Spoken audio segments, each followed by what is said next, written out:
14-18 est un traumatisme impossible à retranscrire en mots pour l'écrasante majorité des soldats qui y ont pris part.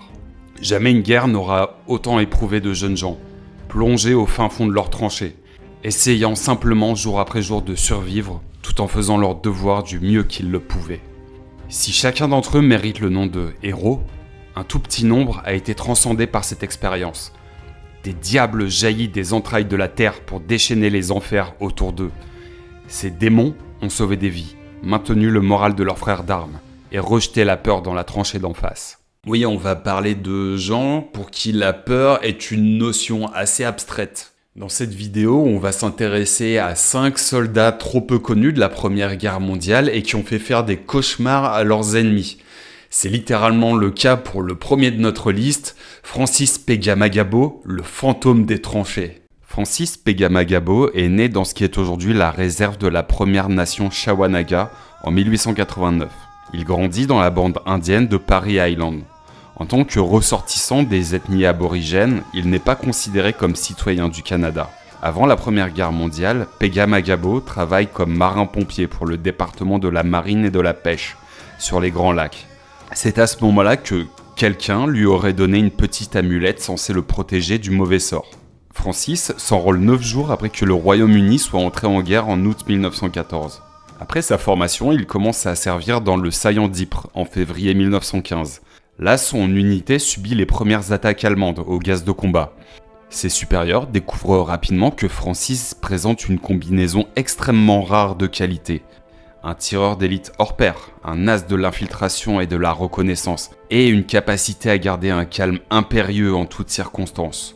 Plus que ça, Francis est prêt à prendre des risques extrêmes en remplissant des missions de sniper dans le No Man's Land ou bien en transportant des messages entre les différentes tranchées, au péril de sa vie. Ok, même plus que ça lui arrive parfois de s'infiltrer la nuit dans les tranchées allemandes pendant que les soldats dorment et d'en ramener des souvenirs tout en laissant des petits mots histoire de bien traumatiser ses ennemis.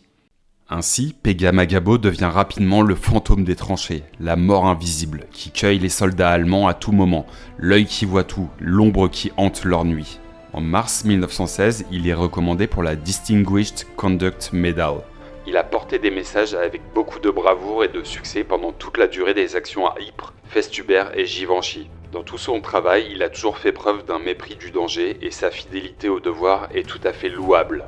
Blessé à la jambe en septembre 1916, il revient au combat à la mi-septembre 1917. Sa convalescence aurait dû être bien plus longue, mais il a demandé à revenir plus vite. En fait, il a harcelé ses supérieurs pour qu'ils le laissent reprendre le combat. À Passchendaele, dans une des batailles les plus difficiles de la guerre, menée dans une mer de boue, Francis se distingue à nouveau, parvenant à maintenir le contact entre les différentes positions et guidant des missions de secours pour sauver des unités perdues. Atteint de pneumonie, il est de nouveau hors service jusqu'en mai 1918, où il sert à la seconde bataille d'Arras. Il s'y distingue de nouveau. Au cours des opérations du 30 août 1918, alors que sa compagnie n'avait presque plus de munitions et risquait d'être encerclée, ce sous-officier est monté au créneau sous le feu nourri des mitrailleuses et des fusils, et a ramené suffisamment de munitions pour permettre au poste de poursuivre ses activités et d'aider à repousser les lourdes contre-attaques ennemies. Mais 3 ans de combat intense dans les tranchées, ça laisse des marques sur n'importe qui. Il est relevé pour problèmes disciplinaires et souffre de ce qu'on appelle à cette époque la fatigue des tranchées. À la fin de la guerre, Francis est le meilleur sniper canadien du conflit, avec 378 victimes allemandes confirmées et environ 300 soldats allemands capturés.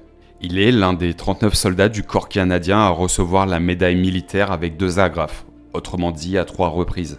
Il rentre au Canada où il n'est toujours pas officiellement citoyen. Après la guerre, Pega-Magabo devient chef puis conseiller de la bande de Parry Island où il se battra pour la reconnaissance des droits civils des aborigènes. En 1943, il devient le chef suprême du Native Independent Government, une des premières organisations des Premières Nations. Il s'éteint le 5 août 1952.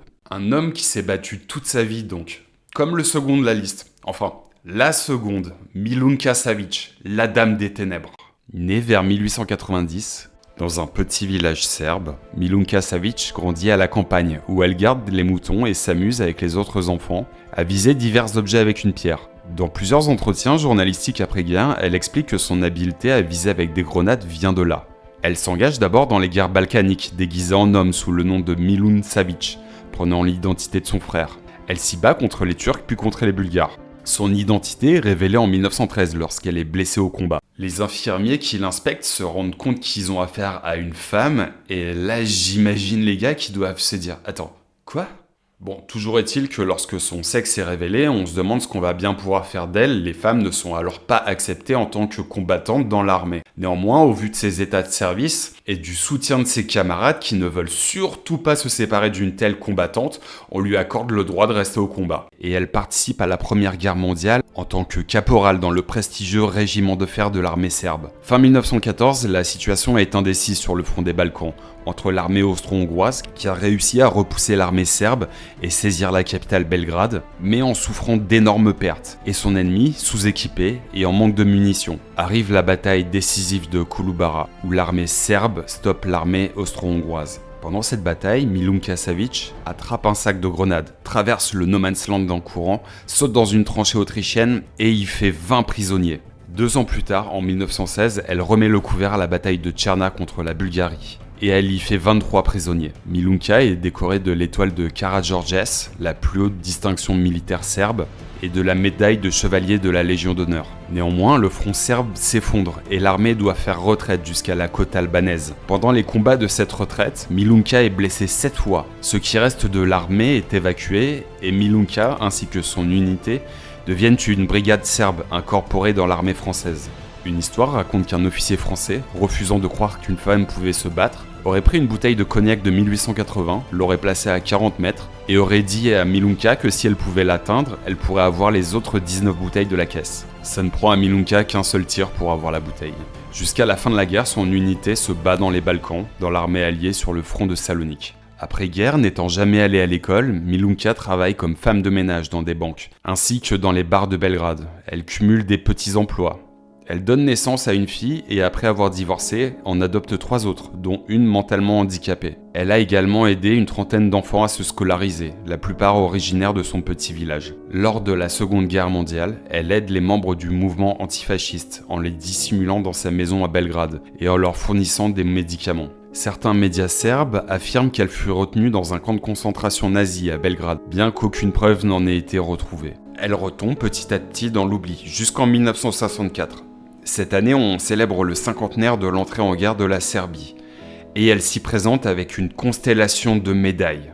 On se demande alors qui est cette femme, et les vétérans de l'armée serbe se mettent à raconter ses exploits. Elle finit par s'éteindre en 1973 à Belgrade. Un destin hors du commun. On passe au suivant de la liste, et on reste dans le registre de celui qu'on n'a pas vu venir. Alors lui, j'ai quasiment des fous rires incrédules lorsque je regarde ses états de service, tellement à ce stade ça n'a plus aucun sens.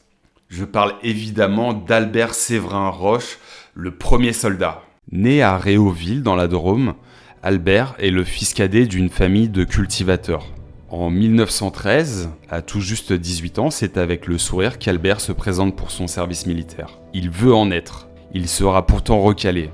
1m58, trop fluet, il n'est pas taillé pour l'armée. En 1914, à 19 ans, lors de la mobilisation, le conseil de révision le refuse à nouveau, l'estimant trop chétif pour servir, à la grande joie de son père qui a besoin de bras pour faire tourner la ferme. Albert veut cependant coûte que coûte se battre. Devant l'opposition de son père, il fait son sac et se sauve.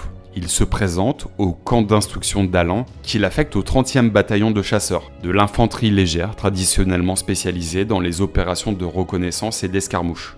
Son incorporation se passe mal. Mal noté, mal aimé, il s'énerve et s'enfuit. Aussitôt rattrapé, il est renvoyé en prison pour désertion. Il se défend en ces termes: « Les mauvais soldats, on les expédie là-haut, et moi je veux aller où l'on se bat. » Pour le punir, on exauce son vœu. Il est affecté le 30 juillet 1915 au 27e bataillon de chasseurs alpins, engagé dans l'Aisne, bataillon surnommé « Diable bleu » par les Allemands. Si Albert veut se battre, autant se dire qu'il est tombé pile poil au bon endroit. L'Aisne est un front difficile sur lequel les Allemands tiennent les hauteurs et ont un système de tranchées de plus en plus sophistiqué, avec des points forts comme par exemple un blocos en épais béton armé qui crache l'enfer sur les Diables bleus, via 2 mitrailleuses qui fauchent les compagnons d'Albert, qui se dit que ça va pas se passer comme ça. Rampant dans le no man's land jusqu'aux tranchées ennemies, il parvient à proximité de la cible, repère un tuyau de cheminée et y fait tomber une poignée de grenades. La position est neutralisée, il y a plusieurs morts, les survivants se rendent, croyant être attaqués par un bataillon entier. Albert revient ainsi à sa base avec les mitrailleuses et 8 prisonniers. Le 15 octobre 1915, il est ainsi distingué comme chasseur de première classe. Régulièrement en première ligne, sur des positions dangereuses, très exposées, il se trouve un jour être le seul survivant de sa position. Une tranchée aux Udel, en Alsace, tous ses camarades ayant été tués par l'artillerie. Tandis que les soldats allemands s'avancent pour prendre possession de la tranchée, Albert positionne tous les fusils des morts avec lesquels il tire alternativement, faisant croire à l'ennemi que la position est encore solidement gardée par une garnison importante, et le mettant en déroute.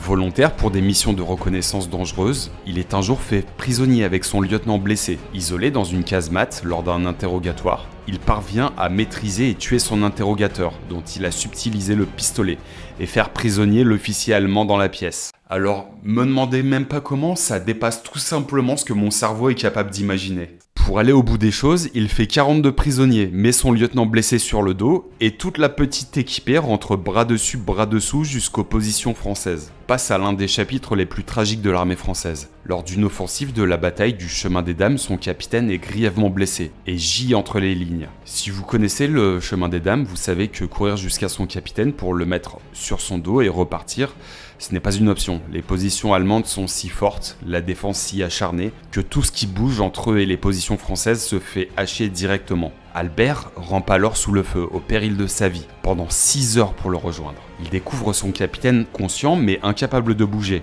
On est en pleine journée, il serait plus prudent d'attendre la nuit pour reprendre des forces et repartir sous la protection de l'obscurité. Mais le capitaine perd son sang.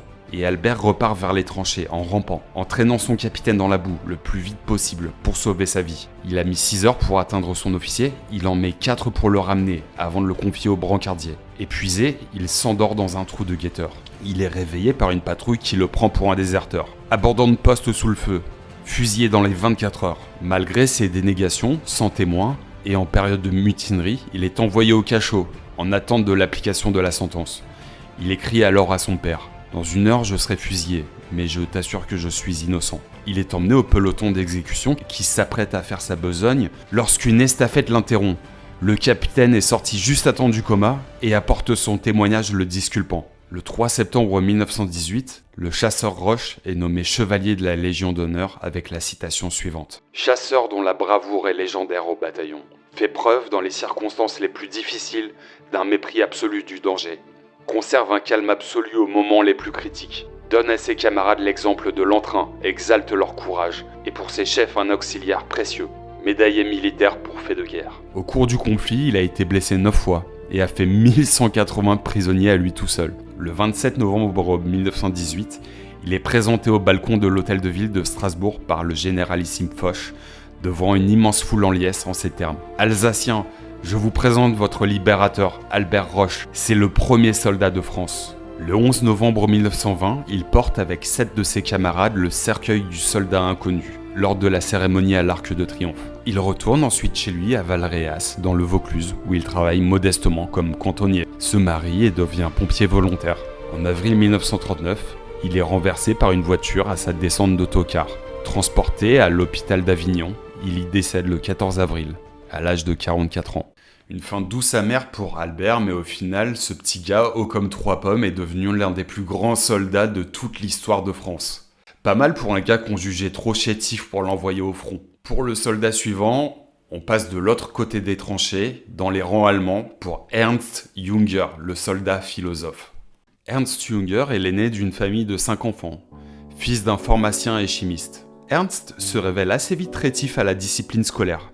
À l'âge de 17 ans, il fugue pour s'engager dans la Légion étrangère, arrive jusqu'en Algérie, mais visiblement est rattrapé, car on le retrouve à 19 ans, en train de préparer son Abitur, l'équivalent du baccalauréat, lorsque l'empereur Guillaume II ordonne la mobilisation en août 1914. Comme de nombreux autres jeunes compatriotes, Ernst s'engage aussitôt et va tenir tout au long de la guerre un petit carnet dans lequel il décrit son expérience. Il y relate sa découverte des bombardements, l'effroi, la panique qui l'entoure, tandis que lui se sent d'un calme impérieux, fasciné par l'expérience du feu. « La bataille des Éparges fut mon baptême du feu. Il était tout autre que je ne l'avais imaginé. J'avais pris part à une grande opération guerrière sans voir un seul de mes adversaires. Tout au long de la guerre, il alimente ce petit carnet et témoigne sans détour de son absence de sentiment à la vue des corps mutilés par les combats. Raconte sa fascination à la vue d'un officier allemand qui charge sous la mitraille, alors qu'un soldat apeuré derrière lui se fait tuer à coups de shrapnel. Et ouais, si comme moi vous avez été biberonné par À l'Ouest, rien de nouveau, ça surprend pas mal. Ernst Junger, c'est un peu l'anti-Erich Maria Remarque. Il parle de la guerre parfois comme d'une expérience de développement personnel, sans empathie, sans émotion, et c'est souvent assez perturbant à lire. Un jour, l'horreur finit par le rattraper, et il écrit « De tous côtés, les blessés affluent vers la tranchée. Le passage est horriblement bloqué par les blessés graves et les mourants. Je veux avouer que mes nerfs m'ont complètement lâché. J'étais tout simplement effrayé, pâle et insensé. Plus tard, je repensais souvent à ces moments et je secouais la tête. » Ernst devient lieutenant. Il se fait alors la promesse qu'il doit tenir ses nerfs pour assurer la vie de ses hommes. Il relate les transformations de la guerre sur l'armée et lui-même, comment chacun se forge une carapace pour se protéger de la vue de la mort. Il devient célèbre pour sa témérité, dirigeant des raids dans les tranchées ennemies. Il décrit ses sorties avec un pistolet dans une main, une grenade dans l'autre, un couteau entre les dents, et son envie de se mettre constamment en danger.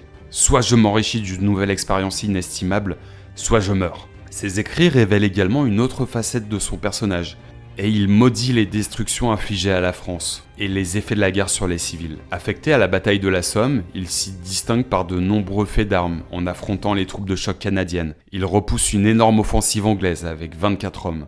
Il s'y fait blesser 6 fois et là, à nouveau, fait une crise de panique car, Ernst Junger est un homme.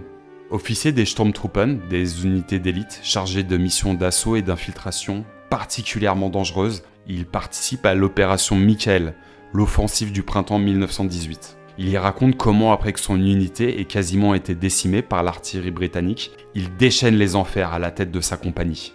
En avant, sans pitié, la colère, tir des tranchées, grenade à main, hurlements. J'en attrape un par le cou, je l'accroche. Explosion, saut, derrière moi un homme tombe. Je tire dans l'œil du tireur, d'autres tombent. 2 hommes reviennent en courant. Tire dans la tête, tire dans l'estomac. Je suis sinistre. Des Anglais s'enfuient de la caserne. L'un tombe, coup direct, perte. En avant! Blessé, au lendemain de cette offensive, il revient au combat en juillet 1918, pour la toute dernière fois. Sa compagnie est décimée, réduite à 15 hommes, mais il continue leur raid. Lors d'une de ces missions, Ernst est touché 2 fois à la poitrine, mais arrive à se frayer un chemin jusqu'à sa tranchée. Sa guerre est finie. Le 29 juin 1918, il reçoit la plus haute décoration allemande, la Croix pour le mérite. La suite de sa vie est particulièrement controversée et intéressante. Ses mémoires sont publiées sous le titre Orage d'acier en 1920 et lui assurent une importante notoriété. Après-guerre, il déteste à peu près tout ce qui se passe dans son pays. Il rejette en bloc la jeune démocratie de Weimar, les mouvements communistes et les mouvements fascistes. Il est révulsé par l'antisémitisme et envoie bouler le parti nazi lorsque celui-ci le contacte pour en faire une figure de propagande après 1933.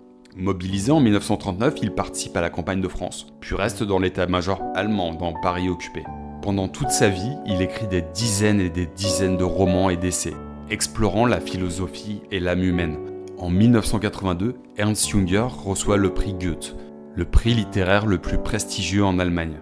Ceci crée une vive polémique du fait de son passé militariste et antidémocratique. Il s'éteint à l'âge de 102 ans le 17 février 1998. Pour notre dernier combattant, on va parler d'Henry Johnson, le héros des Harlem Hellfighters. Bien qu'il ne connaisse probablement pas sa date de naissance, Henry déclare être né en Caroline du Nord le 15 juillet 1892. Adolescent, il vit dans l'État de New York, où il travaille comme porteur.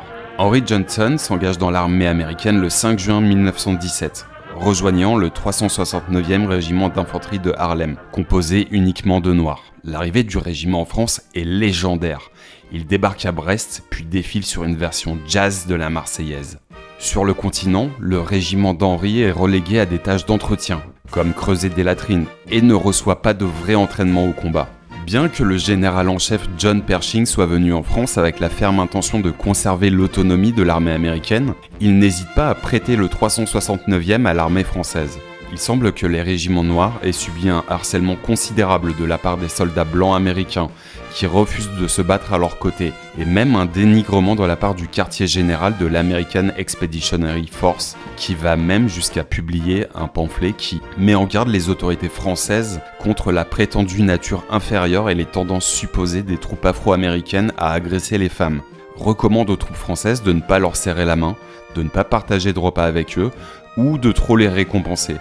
Globalement, de ne pas les considérer comme égaux des autres soldats pour ne pas leur donner de drôles d'idées pour quand ceux-ci rentreront au pays après la guerre. Bon, sans rentrer dans le cliché, globalement l'accueil de l'armée française est positif. Les troupes ont désespérément besoin de renforts, donc toute aide est simplement la bienvenue. De plus, l'armée française emploie massivement des soldats africains issus de l'empire colonial, donc faire combattre des noirs avec des blancs, ce n'est pas tellement un sujet. L'armée française équipe le régiment puis l'affecte à l'avant-poste 20, à la lisière de la forêt d'Argonne, en Champagne. Dans la nuit du 14 mai 1918, Henry se retrouve en poste d'observation avec son camarade Needham Roberts. Plus tard, il avouera qu'il a été surpris qu'on l'a désigné pour ce type de mission, bien qu'il n'ait pas à ce stade vraiment reçu d'entraînement. Néanmoins, il accepte. Les deux sont pris pour cible par des snipers allemands, puis entendent autour d'eux des bruits métalliques qui indiquent que les barbelés se font sectionner et qu'une attaque surprise sur la tranchée derrière eux est imminente. Johnson dit à son camarade de courir alerter la tranchée, mais ce dernier est blessé grièvement et Henry doit le ramener dans la position. Juste après, l'attaque commence sur l'avant-poste. Un groupe d'assaillants allemands, on parle de 36 soldats, tombe sur Henry. Johnson se défend avec ses grenades et son fusil, prend au passage quelques balles. Lorsqu'il tombe à court de munitions, il se sert de la crosse de son fusil pour repousser les assaillants, puis est frappé à la tête, il tombe au sol. Il se relève comme un beau diable et saute à la gorge des Allemands avec sa machette. Il l'a pas bien pris du tout cette affaire d'attaque surprise en pleine nuit et il est un poil soupolé à ce stade, le Henry. Devant la fureur de ce dernier, les Allemands finissent par abandonner l'assaut et se replient, laissant derrière eux 4 tués et au moins une douzaine de blessés. Henry a sauvé son camarade Needham Roberts de la capture et probablement la vie de beaucoup de ses compagnons d'armes en leur évitant une attaque surprise. Ce faisant, il a subi 21 blessures. Cet acte de bravoure lui a valu le surnom de Black Death, la mort noire. À ce sujet, il déclare: il n'y avait rien d'extraordinaire à cela. Je me suis juste battu pour ma vie. Un lapin aurait fait la même chose. Par sa bravoure, le régiment gagne le surnom des Harlem Hellfighters, les combattants de l'enfer. Il sert 191 jours au feu, plus qu'aucun autre régiment américain durant la Première Guerre mondiale, sans avoir jamais cédé un centimètre de terrain, ni concédé un seul prisonnier. 1500 de ces combattants périssent au combat. De retour au pays, le régiment participe au défilé de la victoire sur la 5e avenue à New York en février 1919. Henry est ensuite payé pour participer à une série de tournées de conférences. Il se présente un soir à Saint-Louis et au lieu de livrer le récit attendu de l'harmonie raciale dans les tranchées, il révèle les abus dont les soldats noirs ont été victimes et le refus des soldats blancs de partager les tranchées avec eux. Peu après, un mandat d'arrêt est émis contre lui. Johnson semble alors vivre dans la pauvreté et dans la maladie pendant quelques années, jusqu'à ce qu'une pension d'invalidité permanente et totale lui soit accordée en 1927 en raison de sa tuberculose contractée en France. Il décède le 1er juillet 1929 à 36 ans d'une myocardite. Après sa mort, le combat continue pour que l'on reconnaisse ses faits d'armes. Il faut attendre juin 1996 pour que Bill Clinton lui décerne la Purple Heart. En 2015, Barack Obama remet la médaille d'honneur à titre posthume à Henry avec la déclaration suivante: le moins que nous puissions faire est de dire: nous savons qui vous êtes, nous savons ce que vous avez fait pour nous. Nous vous en sommes éternellement reconnaissants. À part Ernst Jünger, qui a vécu longtemps, et probablement de manière assez confortable, les 4 autres ont eu une vie modeste et sont tombés pendant très longtemps dans l'oubli. Perso, Albert, Milunka, Francis, Henry, je les ai découverts grâce à Sabaton, un groupe de métal suédois qui les a déterrés et a célébré leur histoire en chanson. Ainsi, le groupe leur a offert depuis quelques années une nouvelle célébrité et je trouve ça génial. Perso, j'ai écouté leurs chansons en boucle en préparant cet épisode et je vous mettrai quelques liens en description de la vidéo. On en reste là pour aujourd'hui, je vous remercie et j'espère que vous aurez apprécié. Bonne journée.